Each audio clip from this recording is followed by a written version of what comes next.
Organic খেতি অসমৰ প্ৰিয় দৰ্শকসকল আপোনালোকক স্বাগতম জনাইছোঁ। আৰু আজি মোৰ ঘৰত এডাল পাণ কাটাৰ কাৰণে খুৰা আহিছে। খুৰা, আপুনি কওকচোন, এই পাণ যে ঢলাই দি আছে, আমি দেখিছোঁ একদম ধুনীয়া পাণ দেখিছে। এই পাণবিলাক তেখেতে সম্পূৰ্ণ কাটি দি আছে, কি কাৰণে কাটি দি আছে খুৰা?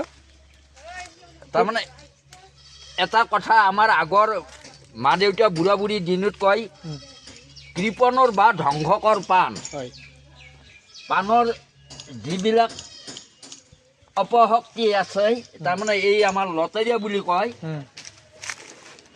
সেইটো কাটি দিব লাগে। কাৰণ পাণডালৰ চিৰিবৃদ্ধি সেইবিলাখানে টানি লৈ আহে, আৰু যিবিলাক ফেনীৰ ঘন ঘন, সেই ঘন ঘন গাঁঠিবিলাক ছিঙি দিব লাগে।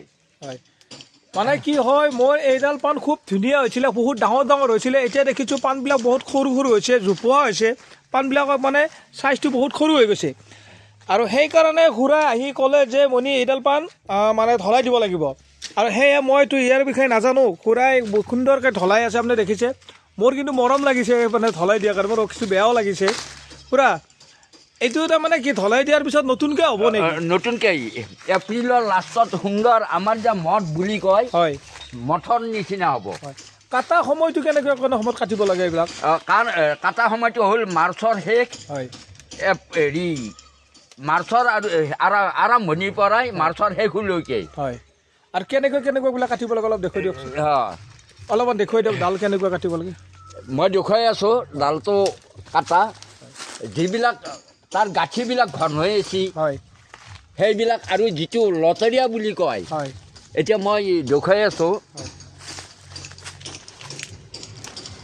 এই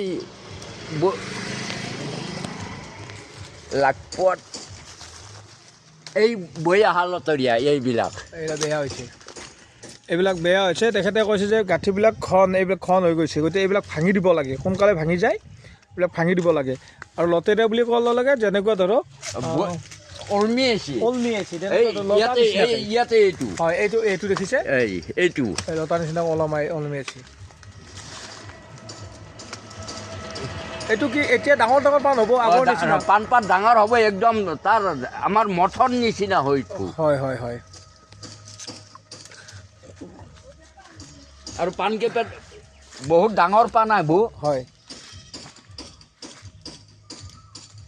এইটো বছৰত কেইবাৰ ছিঙিব লাগে এনেকৈ? বছৰত এবাৰে। মাৰ্চৰ পৰা মাৰ্চৰ শেষলৈকে। অঁ, এতিয়া যে আমি ভাল কথা জানিলোঁ, আমাৰ দৰ্শকসকলে গম পালে।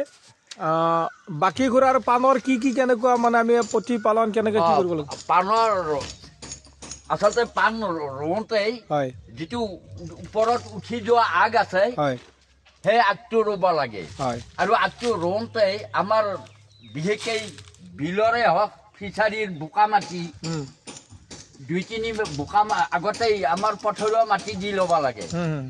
দি লৈ তাৰে ওপৰত এই পুখুৰীৰে হওক বা বিলৰে বোকা মাটিটো, আমাৰ যেনেকৈ বেৰা লিপোতেই এই বোকা মাটি দি লিপা যায়, ঠিক তেনেকুৱা বোকা মাটিটো আনি তাত আগটো প্ৰায় 1 ফুট লাম্বা আগ থাকিলে তাৰে 2-3টা হ'ব, সেই আগটো বহাই দি, যদি শুকান বতৰ হৈ থাকে, বৰষুণ নহয়, তেতিয়া ডেইলি একোমুখ পানী দি থাকিব লাগে। হয়, হয়, হয়। মানে আমি যিটো এইটো লতেৰা বুলি ক'লে আপোনাৰ, ইয়াতে আমি শিপা দেখিছোঁ, এই মানে ধুনীয়াকৈ গাঁঠিবিলাক শিপা আছে, এইবিলাক ৰুলে নহ'ব নেকি? এই শিপা নাহে। অঁ, এই শিপা নাহে ন? এইটো শিপা নাহে, মানে আগত ই অত্যন্ত পুৰঠ হৈ গৈছে। হয়, হয়, মানে লগাব লগা হ'লে কোমল লগাব লাগিব। গোটাই কোমলো নহয়। হয়, গোটাই কোমলটো নহয়। আৰু গুৰিত মাটি চপাই কেনেধৰণে দিয়া হয়? গুৰি যেতিয়া এবছৰ পিছত মাটি দিওঁতে গুৰি 1 ফুট আঁতৰত, 2 ফুট আঁতৰত মাটিটো দিব লাগে। হয়, হয়, সাৰ গোবৰ এনেকৈ দিব পাৰি? মাজত দিলেই সাৰ গোবৰ, হয়, যিখিনি সাৰ মানে আমাৰ গোবৰ সাৰ, হয়, হয়, গোবৰ সাৰ দিলে চাফিচিয়েণ্ট। আমাৰ ৰাসায়নিক সাৰ আৰু নেদিলে কথা না, খলিহে দিব পাৰি, ৰাসায়নিক সাৰ দিলে মৰি যাব। হয়, হয়, হয়, খলিহেৰ গুৰি বা খলিহে সেই 2 ফুট 1.5 ফুট আঁতৰত মাটি দিলে তাৰ গুৰিখিনিত খলিহে দিলে। প্ৰিয় দৰ্শকসকল, আপোনালোকে দেখিছে এনেধৰণে খুৰাই পাণবিলাক কাটি যাই আছে। এই দেখুৱাই আছোঁ, এই গাঁঠিটো ঘন হৈ আছে। হয়।